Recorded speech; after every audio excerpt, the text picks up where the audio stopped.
Hello. I'm out for a walk today and I'm having some thoughts about the Mandela effects that people have been noticing for years now. I feel like it really got big in 2020 and 2021. And I used to have a TikTok, but I don't anymore. And I feel like TikTok is a completely different kind of content and everything, and people would do the most elaborate breakdowns on them. But the thought that I was having earlier is more about what they actually are and what could be happening when we experience these inconsistencies. And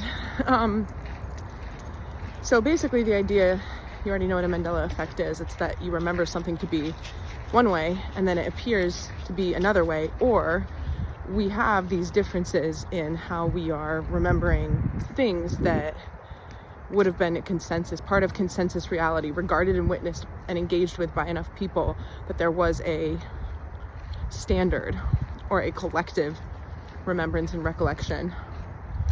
And so we're uncovering these inconsistencies, and I feel like the people who would be skeptical of, or really what it is, the skepticism of the quantum step is just a lack of understanding, really, at this point. So if they don't understand, they would be like, well, it's just people not being accurate with their memory. But if we know anything about quantum healing, it's that in this eternal now moment, you can navigate to times in the past by connecting through your energy to earlier versions of yourself or even future versions of yourself. So when you do healing work, you are effectively changing the past. You can never go back there. It only happened once, but it is, just like this moment, one moment in the quantum eternal now. And so when we do healing and resolve things that are no longer affecting us in a certain way from the past, it doesn't mean that they didn't happen, but it means that their energetic impact on how we're summoning our new reality from the present moment is released, so that you can become a more pure vibratory call of the things that you're actually trying to call in. Because all of us are visualizing and trying to call in what we would consider to be the very best for our world and our experience and what we want more of. But when that doesn't appear to be happening, it's because there's something in the pipeline that's also summoning something else or clogging what we have asked for to effortlessly arrive. And so I have been noticing some serious Mandela effects, and it was occurring to me the other day that it might be that where I'm at now actually does come from a past where that was different. And there are these, thousands and thousands of versions of ourselves coexisting, so that we are actually reality shifting all the time, even though it doesn't seem that way because we're not going anywhere. There's nowhere to go. It's all happening now. It's all happening here. Specifically, the most intense ones that I've been noticing are in TV shows, like entire episodes of shows. Schitt's Creek, specifically, I was watching, and the entire ending of the show was different than I remember it. And it's the one where Alexis's friend from out of town is talking to her. And I know that I remembered how the show ended because the girl, the actress in the show, not Alexis, but the friend, I think her name is Claire, the character's name, she's wearing a kimono that I bought at Zara in Italy in 2017. And so I always remembered that show because I feel like it's rare that wardrobes pick up on my actual items in my closet. So I was like, oh, I have that kimono. And it was just a completely different ending. And it's interesting to think about how these subtle rearrangements could even, in a butterfly effect way, amount to these large changes. Like, had I made a different decision here or there, where would I be now? So I feel like what we're really witnessing in the Mandela effects is the subtle shifts to align all of reality, outside of how it appears to be, to the co-created New Earth timelines that we're bringing in. So it is a beautiful thing. The other thing about people who are skeptical of the Mandela effect theory is that they probably just haven't experienced it yet. And if they haven't experienced it yet, then they're not opening their senses to perceive what is truly taking place. But if they don't perceive it, then is it really taking place? Yes, because plenty of other people are now perceiving these inconsistencies. And so we're sort of exiting collectively this chapter of is that really true? Is that really real? Because experience is what is happening. I've had this revelation recently this weekend. It's Sunday, 23rd of February. 222 portal was yesterday. I had the most divine day. It was an incredibly special day. I've been having some very special days recently.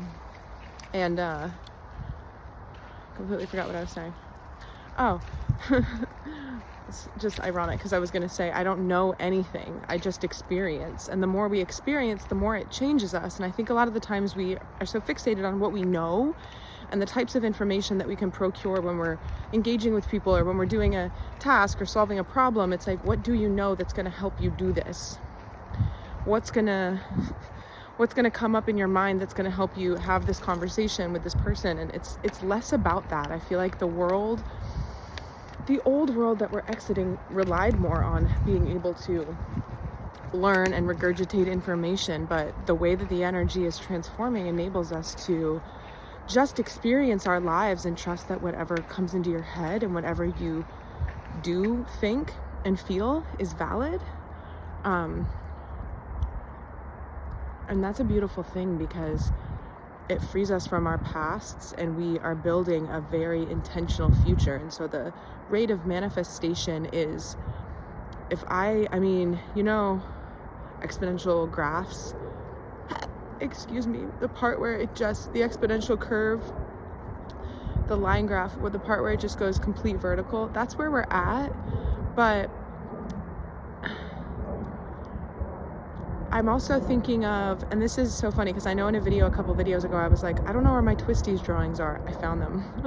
I cleaned all weekend. I purged out so many things. I just actually came from the Goodwill donation center. I brought 5 garbage bags of stuff, and not just clothing, like some shoes and like home items. It felt so incredibly good. Objects that have just energy from the past I want to release. I want to have obviously not a capsule wardrobe. I'm very flamboyant with my dress and expressive. It's just a choice. I like my clothing and stuff, but it was just an exercise in detachment and attachment, because sometimes old things carry sentimental value, but sometimes they carry identities and versions of ourselves that we can't let go of because we still resonate with them, like old times or old who knows. And so we can really set ourselves free from old identities during the rebirth process by giving stuff away. So anyway, I found all my Twisties diagrams, but I was going to say this part of the exponential curve where it goes into a straight line, it's almost like we are zooming into that straight line to see how many notches in the straight vertical there actually still are. And now I'm seeing pixels on a screen in Photoshop where you just migrate 1 pixel over, 1 pixel up, 1 pixel over, 1 pixel up. And it's the reason why it's like such a incremental pixel, it's such a tiny unit, is because it's happening every second. We're just splintering into these angelic beings who are keyed into multiple dimensions at once simultaneously and capable of withstanding that, therefore downloading the abilities, the supernatural abilities that type of frequency enables. So happy 222. I hope that you are able to harness a new level of balance and harmony in your life, in your body, in your mind, in your spirit this weekend. And another thing that I'm extremely excited about is the Mars stationing direct, because I'm ready to get back into, I was thinking about it and I was doing these paintings and then I stopped, and everything's done in divine timing. I used to beat myself up when I couldn't be productive in a certain way, but now I know that things are happening in a certain way that is unfolding perfectly outside of my control or complete awareness. And the Mars retrograde completely hung my paintings up and now it's going to station. And of course, with any retrograde, we have a shadow period, so it's not going to be like, okay, I'm perfect, but the dissipation will be immediate until it completely exits the shadow phase on May 6th. So all good things coming our way. Remember to stay very slow and grounded and at peace with the passage of time right now, because you're the metronome and there's a lot of agitation and the stuff that's coming up to take your attention away from that peace and that stillness that's accessible to you. And it's the stasis. It's the stasis from which every other thing springs forth. And I do sense in the collective that there's definitely prickly energies. Things can be this is sort of the energy that we had, I think it was almost a year ago actually, but maybe this is more late spring after the eclipse, like April and May of 2024. There was this thing happening where things could be remarkably good and then very challenging.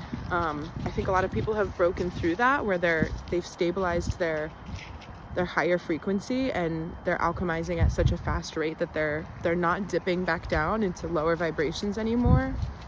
And it's strengthening and it's building that momentum. But I also think that some people have not equalized as much, and so that's just something to be aware of, that there still might be these like whiplash things. And it's also because we're all connected, right? So it could be not something that comes up within you, where you're just feeling like a little more deflated or not as like buoyant, but it also could be somebody roving into your, like orbiting into your existence, bringing some shakeups and stuff. And one way of looking at those types of like external situations coming in to shake up your peace is that it is still a part of you, right? There's like a comet trail.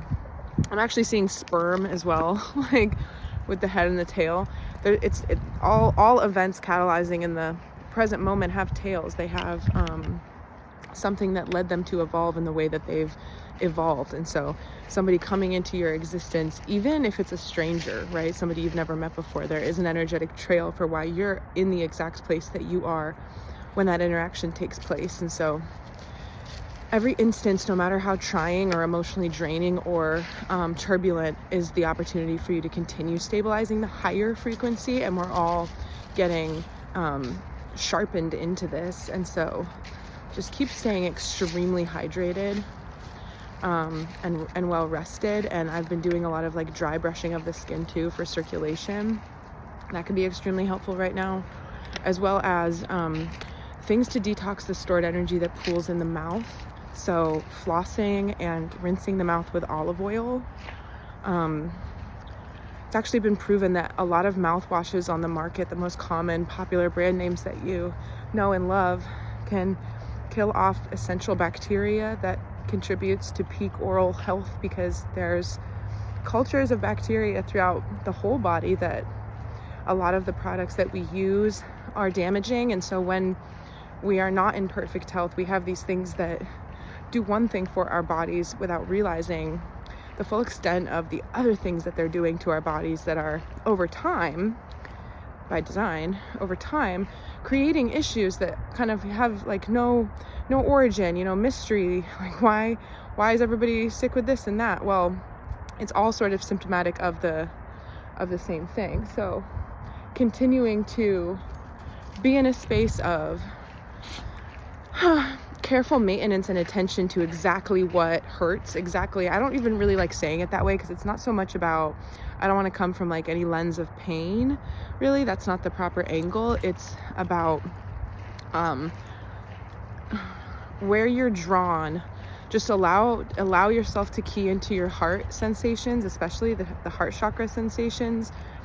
Feel the subtleties and how your energy shifts. And then as you are pulled and compelled to do things, and this is like all things, optional things, creative things, essential things, like feeding yourself and hydrating yourself, all of the things that you're compelled to do, there's a very strong pulse. The veil is thin, as they say. There's no distraction, which is why a lot of people, by the way, are swinging into high states of polarization.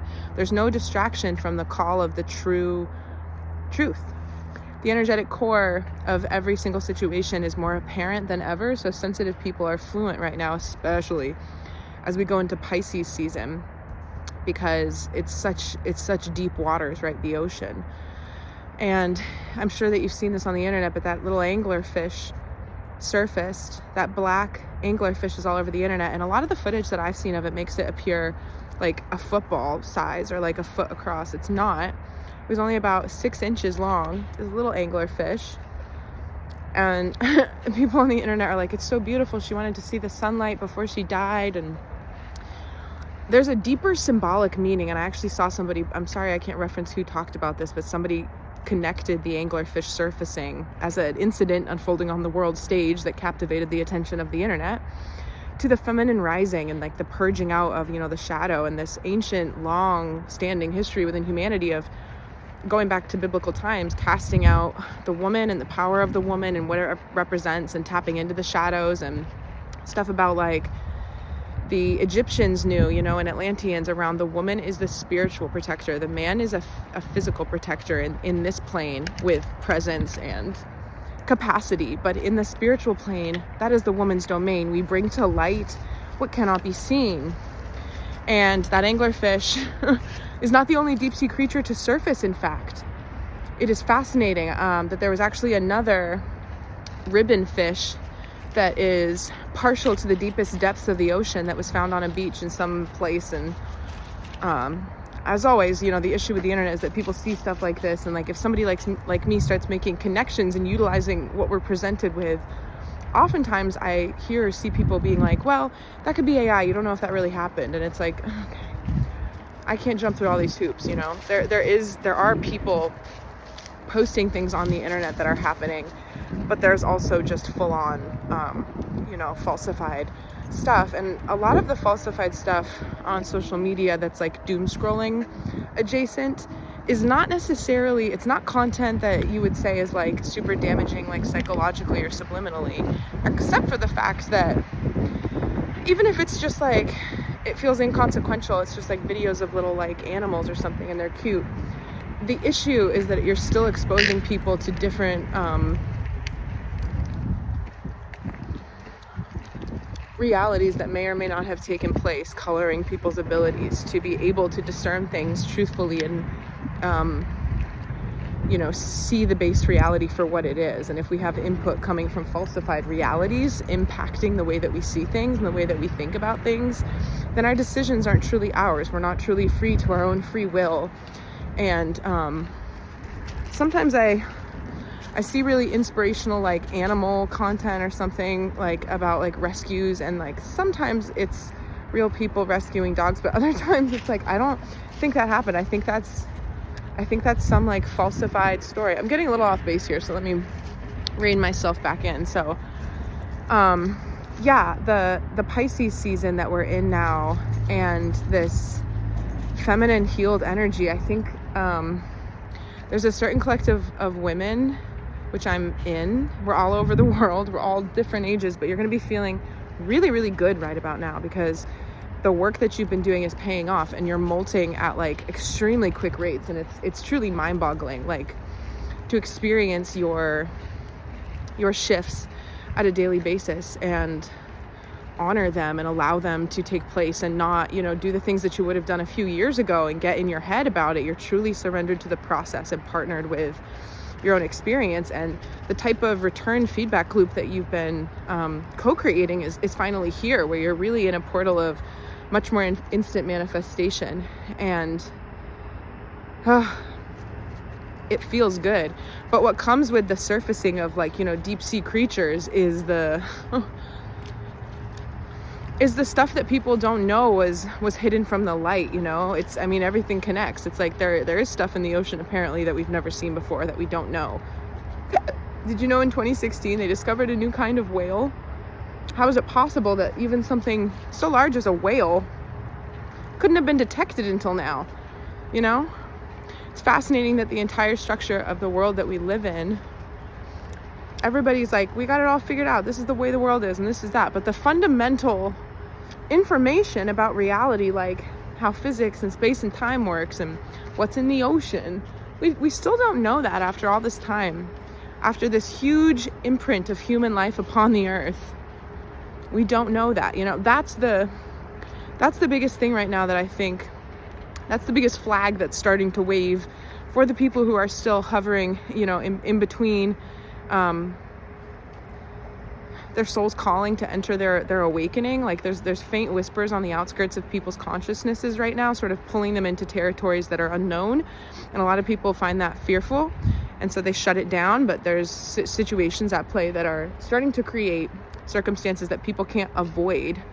And so the emotions are going to be all over the place with that, because we go through different phases of, like denial when it comes to cognitive dissonance. But really, that's just a conversation that the individual is having with him or herself. That's their own conversation. Even if they think that it's a conversation between them and other people or other situations, whenever we use our mind to try to figure something out sooner than the universe unfolds it and reveals it to us in perfect divine timing, we see how we were acting was just another example to define our humanness. So the human condition being a paradox, we are both unlimited as creators, but we are not God, right? We're just a piece of this whole thing happening, which is God's creation unfolding throughout infinity. And so you're both coming to a full understanding of your simultaneous finite nature and your unlimited bandwidth. And the unearthing of stuff in the world is also pulling into people's experience. I'm sorry, I'm having a little side conversation with my spirit guides to see if I have authorization to speak on something right now, and I'm not going to do it. I'm going to skip that part for now. But what else? I also want to share a little bit more about an experience that I had astrally in my mind, and I was describing it the other day in one of my other videos as if I was just sitting like with God. And another way that's come into my mind, this has been recirculating more, this part of the experience has been recirculating more than other aspects of it. So I've been thinking about it, processing it. I was also describing it to myself the other day as being at like the mouth of creation. And something really cool was happening where I was outside of the senses. So it wasn't like it was dark. It wasn't like it was fully light. It was like there were these threads of matter that could instantly change color, instantly change shape. And they were simultaneously multiple colors and shapes at once. But I could see them, and when they moved, they emitted a sound that sounded like whispers. And the almost eerie part was that I could hear what they were saying, but it was just a little bit too low on the volume. And I was being told while I was experiencing this that was almost by design, because these were secrets. They're cosmic secrets of the universe that humans don't know. And it was these shapes coming into being and collapsing and expressing new creation at some of the highest vibratory levels that things can expand and collapse into being and out of being at. But there's something that I'm taking from this experience that has to do with color, because I had been talking a few days prior about having these words and these sounds in my head that there's no human language for, and there's no way to even describe what it's similar to either. I mean, there is, and I've tried, and I'll get to that. It's like one long saga that I'm constantly explaining, but similar to not being able to describe the sounds and the music notes, there were these colors in those filaments in the darkness, but it wasn't really darkness because there was no empty space. But it was a very peaceful point of matter coalescing. Like everything was perfect. There wasn't any again, my words have run out, but something I discovered with witnessing that like empty vacuum of rainbow whispering shapes was that I can, in a meditative space, start to access colors that don't exist in this realm, try to bring them through in my paintings. And I know that I've been, without fully knowing why, I've been investing in a ton of stuff for many years, as far as like art supplies, ideas. And I know that it's all been leading me to do my soul mission and everything that I'm going to do. But iridescent paints, little like lacquers, varnishes, stuff, there's going to be a way to add multidimensionality to the pieces that I'm making in very pleasant, unsuspecting ways. And the beautiful thing about artwork is that we're just doing different things with the same old tools, but that will never run out. We can always make new iterations of combinations of material and shape and color and layers. And so I had asked during my quantum hypnotherapy healing technique session on January 12th if there was a reason why I was getting waylaid on my dragon painting, because I was visited by my spirit dragons in 2023 And then I was like, I have to paint them, obviously. And then I got the canvas and I did the sketches, and then I sat with the vision, and then I discovered that there was a field close to my house where I could walk to. And when I stood there, I felt my dragon's energy and I would see new visions of them. So then I began the process of repeating that to be able to flesh out the vision by allowing their energy to connect with me and show me new things. And by that, I just mean I can see this idea for a painting. The more I connect with their energy, the more it moves, the more it changes, the more they change. And my guides are telling me right now, one of the reasons for this is because dragon energy is inconceivable and imperceivable right now by humans, but it's not. They're woven into our history. We are aware of them for a reason. And so we're bringing dragon energy back into this realm, sustained by our belief and our ability to connect with their frequencies. And they're a very, very high frequency creatures. So that happened for a while, and then so then in the session I asked about like, what's the deal with this? Because I haven't been feeling the push to make this painting. And so what's interesting too is that I'm witnessing myself in a way that I used to be like I'm not doing my mission. Like I used to be very self-punishing about how much I wasn't painting without valuing how much soul evolution I've been going through. The purpose isn't just for me to produce a ton of paintings, it's for me to discover why and how they all need to be made, you know? There's so much more to it than that. So I'm very proud of myself, I will say, that I was able to ask, like, what is the purpose for this pause? And get information. Because that led me to receive the guidance in the session that I wasn't ready to paint them, because I needed to call them in on a regular basis and start using their energy, not just when I went to that field, but as a measure of protection to infuse my own aura with a higher level of frequency that is going to both help me stay eternally and impenetrably spiritually protected at all times, but also it's impacting the way that I move, the way that I think, the way that my brain is, like, we are literally actively each and every day, if you are keying into the energy, and I mean, I don't know if you are, we are as a collective, whether or not you're conscious of it, opening up new neural pathways.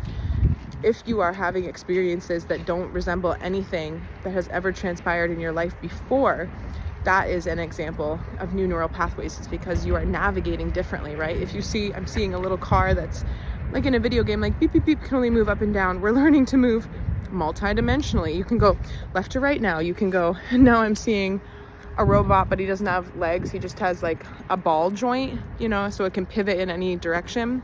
Like the shoulder, the miracle of the shoulder, the ball joint. So, just to wrap this thought up, and then I think I'm going to conclude this video because I'm done with my walk. I'm back at the car. The purpose of being in that mouth of creation, that open void, being able to see these shapes come into being and collapse, was that the dragons themselves have colors that are true to them, colors that must be incorporated in this painting, but they're not classic colors that we can see with the human eye. There's something going on with light, because the light, baby, we're going home, come on. The light impacts the way that the color manifests to the human eye or presents itself to the human eye. So I'm going to be, as my ability to perceive more colors heightens, I'm going to be able to find out, like a little, you know, it feels like chemistry to me, alchemy and chemistry, like finding out the right recipes, developing, you know, the right materials and combinations to bring to life these works of art. But they are works of art that are the channeled bridges to other dimensions, which is always what I've been doing, but I'm getting better at talking about it. So very cool. I always encourage people not to discount the things that you're experiencing in your dreams and your visions. Lean into them. You are in control. If you don't understand what it is, ask to be shown what it is that is happening to you. But always embrace, especially during this Pisces season, that sometimes to be in the confusion and in the sea of the unknown is the whole process. So just breathe, be nice to yourself.